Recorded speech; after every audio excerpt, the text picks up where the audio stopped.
अध्याय 6 एक पहल पर्यावरण संरक्षण की ओर। सभी बच्चे किताब के ऊपर ध्यान रखेंगे। कोई भी बच्चा मोबाइल की स्क्रीन की ओर नहीं देखेगा। आज हमीरपुर के विद्यार्थी पर्यावरण परिसर दिल्ली में भ्रमण के लिए पहुंचे हैं।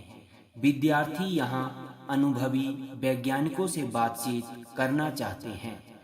उनके शिक्षक ने इसकी अनुमति ले ली है।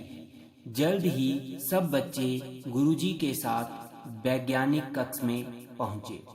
वैज्ञानिक: आओ बच्चों, क्या आप सब हिमाचल प्रदेश के ही रहने वाले हैं? शुभम: हाँ श्रीमान जी, हम शैक्षिक भ्रमण के लिए यहाँ आए हैं तथा पर्यावरण के बारे में जागरूकता क्लब बनाना चाहते हैं। वैज्ञानिक: शाबाश बच्चों, हिमाचल प्रदेश सहित पूरे विश्व में आज पर्यावरण के समक्ष अनेक चुनौतियां हैं। यहाँ हम पर्यावरण संबंधी समस्याओं के समाधान के लिए सजग नहीं होंगे तो पर्यावरण के साथ साथ हम अपना भी विनाश कर लेंगे। बीना: क्या आप हमें बताएंगे कि पर्यावरण के समक्ष प्रमुख चुनौतियां कौन कौन सी हैं? वैज्ञानिक: बेटी, बड़ा अच्छा प्रश्न पूछा आपने। आज पर्यावरण प्रदूषण, ग्लोबल वार्मिंग, संसाधनों का अत्यधिक दोहन, घटते वन, घटती ओजोन परत, प्राकृतिक आपदाएं इत्यादि ने मानव जीवन सहित पृथ्वी को भी संकट में डाल दिया है। अनुपम: श्रीमान जी, क्या आप हमें प्राकृतिक आपदाओं के बारे में बताएंगे? वैज्ञानिक: हाँ, यह वाकई बहुत महत्वपूर्ण प्रश्न है। अतिवृष्टि, अनावृष्टि, सूखा, बाढ़, अगजननी, सुनामी, भूकंप, भूस्खलन आदि प्राकृतिक आपदाएं हैं। ज्वालामुखी विस्फोट व रासायनिक आपदाएं भी इसी श्रेणी में आती हैं। यदि हम ध्यान दें तो पाएंगे कि विश्व में हर साल लगभग 10 करोड़ लोग प्राकृतिक आपदाओं के कारण मर जाते हैं और लाखों लोग बेघर हो जाते हैं। आपको इससे संबंधित जानकारी अखबारों और पत्रिकाओं में मिल सकती है। यदि आप जागरूकता क्लब बनाने जा रहे हैं तो प्राकृतिक आपदाओं से संबंधित सामग्री को पुराने अखबारों और पत्रिकाओं से काटकर इसका कोलाज तैयार करें तथा इसे अपनी पाठशाला में बच्चों को जागरूक करने में इस्तेमाल करें। प्राकृतिक आपदाओं से रक्षा के लिए उपायों को सीखें और अन्यों को सिखाएं। वंदना महोदय, इन प्राकृतिक आपदाओं से बचने के लिए हम अपने क्षेत्र में क्या कर सकते हैं? वैज्ञानिक: अगर हम भूकंप जोन में रहते हैं तो अपने क्षेत्र की स्थिति जानकर विशेषज्ञों की सलाह के अनुसार निर्माण सामग्री का प्रयोग करें। मकान बनाते समय भूकंप रोधी तकनीक का प्रयोग सुनिश्चित करने के लिए लोगों को जागरूक करें। मकानों के द्वितीय तल पर खिड़की और दरवाजों की संख्या धरातल की अपेक्षा कम रखें। भूकंप आने की दशा में झुकें तथा कसकर किसी मेज आदि की आड़ ले लें। चक्रवात या सुनामी आदि से प्रभावित होने वाले समुद्र के नजदीकी क्षेत्रों के लोगों को मौसम की चेतावनी मिलते ही ऊंचे स्थानों पर अथवा आपातकालीन आश्रय पर चले जाना चाहिए। बच्चों, ये नीचे बहुत इंपॉर्टेंट है, इसको हम अवश्य पढ़ेंगे। भूकंप आने की स्थिति में क्या करें? भूकंप के समय अगर आप घर पर हैं तो खिड़कियों से दूर रहें। झुको, ढको और पकड़ो। बाहर जाने के रास्तों को सदा बाधा मुक्त रखें। निकास के लिए लिफ्ट का प्रयोग न करें। आपातकालीन निकास के लिए नक्शा कमरे में लगाएं व आपात निकास मार्ग अवश्य बनवाएं। भूकंप आने की स्थिति में मेन स्विच बिजली आपूर्ति बंद कर दें। ऊंची इमारतों से दूर रहें तथा भारी वस्तुओं को सदा सुरक्षित तरीके से रखें। भूकंप की स्थिति में बच्चों, विकलांगों व वृद्धों की मदद करें। प्रतिदिन मौसम संबंधी जानकारी सुनें। भूकंप से बचाव के लिए आपातकालीन किट तैयार रखें। भूकंप रोधी भवन ही सुरक्षित जीवन का आधार है। विनय, क्या हम प्राकृतिक आपदा विषय पर प्रोजेक्ट भी बना सकते हैं? वैज्ञानिक, हाँ, बड़ी सरलता से, लेकिन इसके लिए आपको ध्यान रखना पड़ेगा कि आपदा कब और कहाँ घटी, इसके मुख्य लक्षण क्या थे, आपदा कैसे घटी तथा इसका परिणाम क्या हुआ। इसके अलावा ऐसे सुझाव भी संकलित करें कि पुनः ऐसी आपदा ना घटे। अखबार, इंटरनेट व पत्रिकाएं इस कार्य में आपकी मददगार साबित होंगी। आप भूकंप, बाढ़, सुनामी, सड़क दुर्घटना, अगजननी, सूखा, भूस्खलन आदि विषयों पर रिपोर्ट बनाकर लोगों तक इसे पहुंचाएं। पाठशाला में हर सप्ताह पर्यावरणीय समस्याओं संबंधी प्रश्नोत्तरी व भाषण भी आयोजित कर सकते हैं। वंदना महोदय, अपने क्षेत्र में अन्य आपातकालीन आपदाओं से बचने के लिए हम क्या कर सकते हैं? वैज्ञानिक, सबसे पहले तो हम अपने आसपास के क्षेत्र का अवलोकन करके यह पता लगाने का प्रयास करें कि संभावित खतरे कहाँ-कहाँ हैं। व्यस्त सड़कें, गिरने वाले डंगे, हानिकारक कारखाने, खुली नालियां, खुले सीवरेज के ढक्कन आपदाओं का कारण बन सकते हैं। अपने क्षेत्र में इन संभावित खतरों को सूचीबद्ध करके उनसे उनके समाधान के लिए जन सहयोग लें। आपातकालीन सुविधाओं तथा संभावित मदद करने वालों की सूची भी बनाएं। इसमें अस्पताल, दमकल, पुलिस स्टेशन, दवाओं की दुकान, डॉक्टर आदि के फोन नंबर तथा अन्य जरूरी विवरण लिख लें। पाठशाला में प्राथमिक चिकित्सा बॉक्स, टार्च, कैंची, रस्सी, रेडियो, शुद्ध पानी की बोतलें तथा अग्निशामक यंत्र या रेत से भरी बाल्टियां, पर्याप्त पानी आदि उपलब्ध करवाने के लिए जन सहयोग लें, ताकि किसी भी आपातकालीन स्थिति में आप इनकी मदद से समस्या का हल कर सकें। सुरजीत, अगजननी भी बड़ी विकट समस्या है। इसके बचाव के लिए क्या क्या सावधानियां बरती जानी चाहिए? वैज्ञानिक, बच्चों, घरों में गुणवत्ता वाले विद्युत उपकरणों का ही प्रयोग करें। बिजली के उपकरणों का प्रयोग करने के बाद प्लग हटाकर रखें। घर पर कभी सूखे पत्तों को इकट्ठा न रहने दें। पशुओं के लिए घास इत्यादि घरों से दूर रखें। आग से ना खेलें। आग लगने की स्थिति में आपात निकास योजना तैयार रखें। आग से झुलस जाने पर घावों को बहते पानी से धोएं। अग्निशामक यंत्र का प्रयोग करना सीखें तथा घर व स्कूल में रेत व पानी की अलग अलग बाल्टियां रखें। कमरे में धुआं भरने पर घुटनों के बल रेंगे। घर पर प्राथमिक चिकित्सा पेटी अवश्य रखें। हितेश महोदय, बाढ़ की समस्या भी बहुत गंभीर समस्या है। हमें बाढ़ के समय कौन कौन सी सावधानियां बरतनी चाहिए? वैज्ञानिक, बच्चों, बाढ़ की स्थिति में पानी सदा उबाल कर पीना चाहिए। बाढ़ के समय प्रायः महत्वपूर्ण कागजात नष्ट हो जाते हैं, अतः जरूरी कागजात वाटरप्रूफ डिब्बे या फाइल में रखें। नालियों की सफाई करते रहें व बाढ़ की चेतावनी मिलने पर ऊंचे स्थानों की ओर चले जाएं। बाढ़ आने के बाद अपने घर को कीटाणु मुक्त करें। दूषित भोजन फेंक दें व आपातकालीन किट सदा तैयार रखें। बाढ़ के पानी में ना जाएं तथा बाढ़ के समय बिजली के खंभों से दूर रहें। पेड़ों को न काटकर हम बाढ़ का प्रभाव कम कर सकते हैं।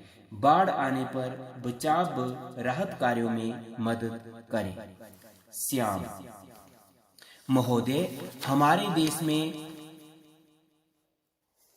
अकाल की भी परिस्थितियां कई बार हुई हैं। अकाल भी बाढ़ की भांति प्राकृतिक आपदा है, इससे कैसे बचें? वैज्ञानिक: हमारे लिए अकाल बहुत बड़ी चुनौती है। इसका सीधा हल है वृक्षारोपण। जल संरक्षण के प्रति जागरूक होना बहुत बड़ी चुनौती है।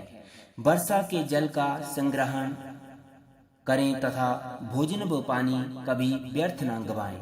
हमें अनाज का उचित ढंग से संग्रह करना चाहिए तथा साफ टंकियों में पानी भरें। मौसम की जानकारी के लिए टीवी, रेडियो व समाचार पत्रों के माध्यम से जागरूक रहें। जल प्रबंध की उचित योजना बनाना आवश्यक है। वृक्ष न काटें तथा सूखा प्रतिरोधक फसलें उगाएं। टूटे हुए पाइपों की मुरम्मत करें तथा अकाल की स्थिति के समय लोगों को भोजन, पानी व दवाओं की सहायता करें।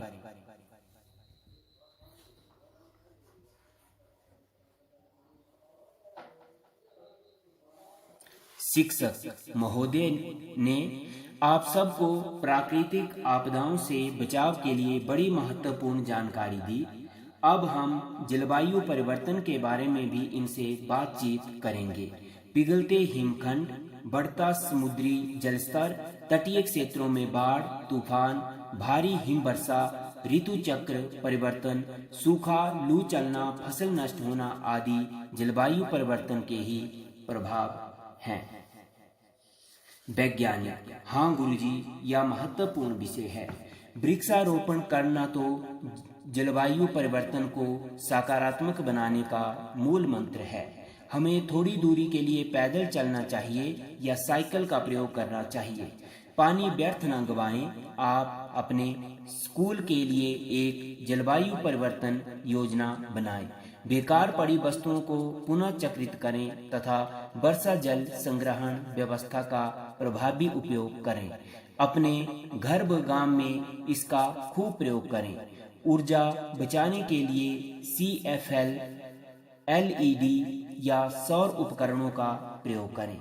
सार्वजनिक वाहनों का प्रयोग करें। प्लास्टिक के थैलों का प्रयोग न करें। प्रयोग के पश्चात बिजली उपकरण बंद कर दें। रासायनिक खाद की बजाय जैविक अपशिष्ट व केंचुए द्वारा निर्मित खाद का प्रयोग करना चाहिए। क्लोरोफ्लोरोकार्बन युक्त उपकरणों या चीजों का प्रयोग न करें। हरियाली बढ़ाएं तथा सौर उपकरणों जैसे सोलर कुकर, सोलर गीजर आदि का प्रयोग करें। व्यर्थ में जल व विद्युत प्रयोग न करें। वाहनों को निर्धारित गति सीमा में चलाएं ताकि ग्रीन हाउस गैसों का विसर्जन कम हो।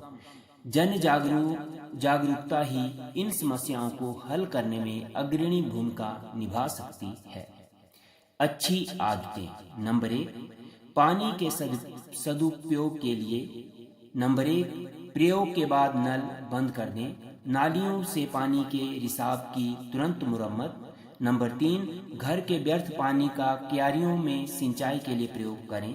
नंबर 2, बिजली के सदुपयोग के लिए बिजली के उपकरणों का प्रयोग के बाद तुरंत बंद करें। CFL, ट्यूब लाइट व अन्य कम बिजली खर्च करने वाले उपकरणों का प्रयोग करें। नंबर 3, पर्यावरण में गंदगी न फैलाएं। नंबर 1, डस्टबिन का प्रयोग करें। नंबर 2, प्लास्टिक व पॉलीथीन का कम से कम व पुनः प्रयोग करें। नंबर 3, फैक्ट्रियों से प्रदूषण कम करने के लिए आधुनिक उपकरणों का प्रयोग करें। नंबर 4, वाहनों में प्रदूषण नियंत्रक यंत्र लगवाएं तथा वाहन निर्धारित गति सीमा में ही चलाएं। नंबर 5, धूम्रपान ना करें। नंबर 6, खुले में शौच ना करें। नंबर 7, पानी के स्रोतों को साफ रखें। नंबर 8, पान व गुटखा दीवारों पर ना थूकें। सब विद्यार्थी: हाँ श्रीमान जी, हमने इसके लिए प्रयास किए हैं। शिक्षक महोदय, हमने अपने स्कूल में इको क्लब बनाया है तथा पौधारोपण कार्य शुरू किया है। लिखते समय हम कागजों को दोनों तरफ से प्रयोग करते हैं क्योंकि ऐसा करने से कागज बच जाते हैं तथा जितनी कागजों की बचत होती है उतने ही वृक्षों की रक्षा स्वतः हो जाती है। हम हर साल विज्ञान प्रोजेक्ट भी चलाते हैं, प्रदूषण के विभिन्न स्रोतों का पता लगाकर इनको बंद करने के लिए लोगों व सरकार की मदद करते हैं। वैज्ञानिक पर्यावरण संरक्षण की शुरुआत घर से ही आरंभ होती है। हमें अपनी आदतों व क्रियाओं को पर्यावरण मित्र बनाना होगा, जैसे बिजली, पानी व भूमि का सदुपयोग करें, पर्यावरण में गंदगी ना फैलने दें, 3R के मूल मंत्र पर आचरण करें। R1 रिड्यूस यानी कम करना, R2 रिवाइज यानी पुनः प्रयोग करना, R3 रिसाइकिल यानी पुनः चक्रित करना।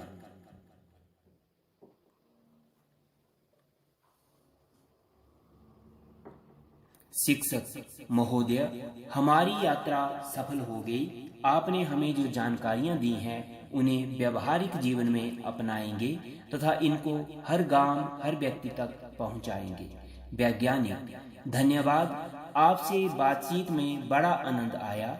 अब मुझे भी प्रयोगशाला में जाना है।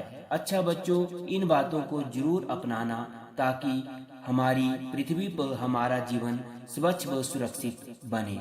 बच्चे अपने शिक्षक के साथ परिसर से बाहर आकर लाल किले की तरफ प्रस्थान कर जाते हैं। अभ्यास के प्रश्न। प्रश्न नंबर 1 क भाग, हमारे पर्यावरण के समक्ष कौन कौन सी प्रमुख चुनौतियां हैं?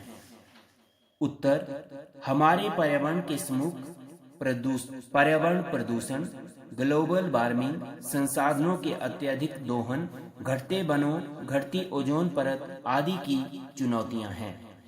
ख, प्राकृतिक आपदाओं का परिवेश पर क्या प्रभाव पड़ता है? उत्तर, प्राकृतिक आपदाएं भूकंप, बाढ़, सूखा, सुनामी आदि है। इनसे करोड़ों लोग बेघर हो जाते हैं, मर जाते हैं तथा जीवन अस्त व्यस्त हो जाता है। नगर उजड़ जाते हैं, ध्वस्त हो जाते हैं, फसलें नष्ट हो जाती हैं। ग, भूकंप आने पर हमें बचाव के लिए क्या करना चाहिए? भूकंप आने पर हमें घर में खिड़कियों से दूर रहना चाहिए, बाहर जाने के रास्ते खुले रहने चाहिए, लिफ्ट का प्रयोग नहीं करना चाहिए, बिजली का मेन स्विच बंद करना चाहिए, ऊंची इमारतों से दूर रहना चाहिए, झुककर तथा कसकर किसी मेज आदि की आड़ लेनी चाहिए। घ, आपातकालीन आपदाओं से बचने के लिए क्या क्या करना चाहिए? अपने आसपास संभावित खतरों के कारणों की सूची बनाकर उनके समाधान के लिए जन सहयोग लेना चाहिए। व्यस्त सड़कें, खुली नालियां, खुले सीवरेज के ढक्कन, हानिकारक कारखाने आदि आपातकालीन आपदाओं के कारण बन सकते हैं। नजदीकी अस्पताल, दमकल केंद्र, पुलिस स्टेशन, डॉक्टरों, दवा विक्रेताओं आदि के फोन नंबर लिख लेने चाहिए। विद्यालय तथा सार्वजनिक संस्थाओं में प्राथमिक चिकित्सा सामग्री, टार्च, रस्सी, कैंची, अग्नि शामक यंत्र, रेत से भरी बाल्टियां, पर्याप्त पानी आदि रखना चाहिए। आग से बचाव के लिए हम घर और स्कूल में क्या क्या सावधानियां बरतेंगे? उत्तर, आग से बचाव के लिए गुणवत्ता वाले बिजली के उपकरणों का प्रयोग करना चाहिए। बिजली के उपकरणों का प्रयोग करने के बाद प्लग हटा लेना चाहिए। घर तथा विद्यालय के प्रांगण में सूखे पत्ते एकत्र न होने दें। पशुओं का चारा घर से दूर रखना चाहिए। आग से खेलना नहीं चाहिए। आग लगने पर अग्नि शामक यंत्र का प्रयोग करें। रेत और पानी से भरी बाल्टियों को तैयार रखें। कमरे में धुआं भर जाने पर घुटनों के बल रेंग कर बाहर निकलना चाहिए। प्राथमिक चिकित्सा सामग्री घर तथा विद्यालय में रखनी चाहिए। अकाल की समस्या से निपटने के लिए हमें क्या क्या कदम उठाने चाहिए? अधिक से अधिक वृक्षारोपण करना चाहिए। वर्षा के जल का संग्रहण करना चाहिए। अनाज का उचित रूप से संग्रह करना चाहिए। जल प्रबंधन की उचित योजना बनानी चाहिए, वृक्षों को काटना नहीं चाहिए तथा सूखा प्रतिरोधक फसलें उगानी चाहिए। अकाल पीड़ित लोगों को भोजन, जल, दवा, वस्त्र आदि से सहायता करनी चाहिए। 6.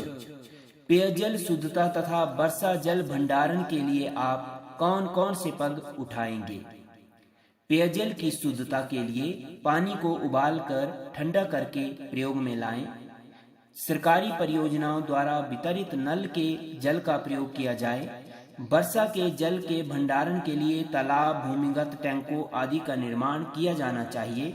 पानी व्यर्थ नहीं गंवाना चाहिए। हमें पर्यावरण संरक्षण के लिए कौन कौन से प्रमुख कदम उठाने होंगे?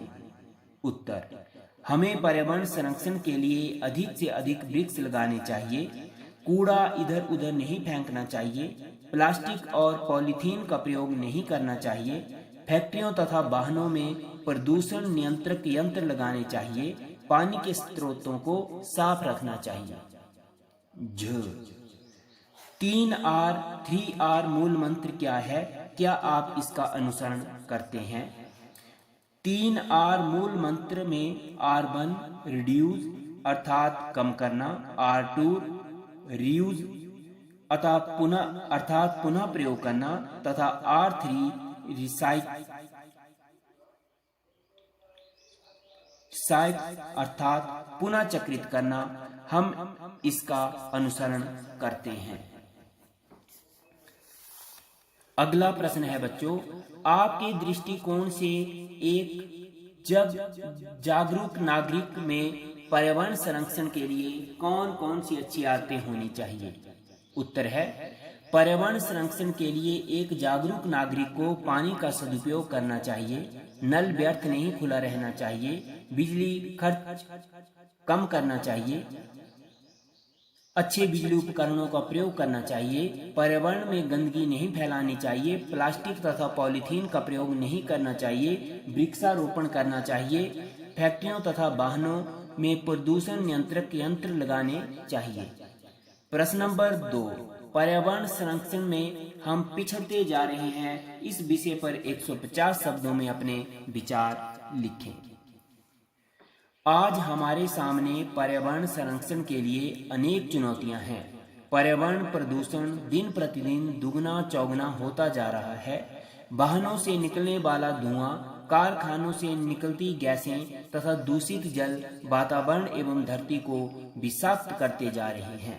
ग्लोबल वार्मिंग ने ऋतु चक्र को प्रभावित किया है। निरंतर कटते वृक्षों से जंगलों का क्षेत्रफल कम होता जा रहा है। प्राकृतिक संसाधनों का हम बहुत दोहन कर रहे हैं तथा इसके संरक्षण के पर्याप्त उपाय नहीं हो पा रहे हैं। ओजोन की घटती परत भी पर्यावरण के संतुलन को अव्यवस्थित कर रही है। इन सब का परिणाम कहीं भूकंप, कहीं सुनामी, कहीं भूस्खलन, कहीं बाढ़, कहीं सूखा, कहीं अतिवृष्टि तो कहीं अनावृष्टि के कारण जनजीवन अस्त व्यस्त हो रहा है। लाखों बेघर हो रहे हैं, नगर ध्वस्त हो रहे हैं, फसलें बर्बाद हो रही हैं तथा करोड़ों लोग मर रहे हैं। यह सब पर्यावरण का उचित संरक्षण नहीं हो सकने के कारण हो रहा है। इसलिए हमें पर्यावरण के संरक्षण के उपायों पर गंभीरता से विचार करना चाहिए। प्रश्न नंबर 3 है बच्चों, पर्यावरण संरक्षण हेतु आवश्यक कदम विषय पर 200 शब्दों में अपने विचार लिखें। मानव जीवन के लिए पर्यावरण का संरक्षण करना अत्यंत आवश्यक है, क्योंकि यदि हम पर्यावरण संरक्षण समाधान के लिए आवश्यक कदम नहीं उठाएंगे तो हम पर्यावरण के साथ साथ अपना भी विनाश कर लेंगे। इसलिए हमें पर्यावरण संरक्षण हेतु आवश्यक कदम उठाने चाहिए। इसके लिए सर्वप्रथम हमें अधिक से अधिक वृक्षारोपण करना चाहिए, क्योंकि वृक्षारोपण करने से जलवायु परिवर्तन को सकारात्मक बनाया जा सकता है। वाहनों तथा कारखानों से निकलने वाले दूषित धुएं से भी पर्यावरण को हानि पहुंचती है, अतः इनसे प्रदूषण नियंत्रक यंत्र लगाने चाहिए तथा थोड़ी दूर जाने के लिए वाहनों का प्रयोग नहीं करना चाहिए। प्लास्टिक तथा पॉलीथीन के प्रयोग से भी पर्यावरण दूषित होता है, इसलिए इनका भी प्रयोग नहीं करना चाहिए। खेतों में रासायनिक खाद के स्थान पर जैविक खाद का प्रयोग करना चाहिए। ऊर्जा बचाने के लिए सौर उपकरणों CFL आदि का प्रयोग करना चाहिए।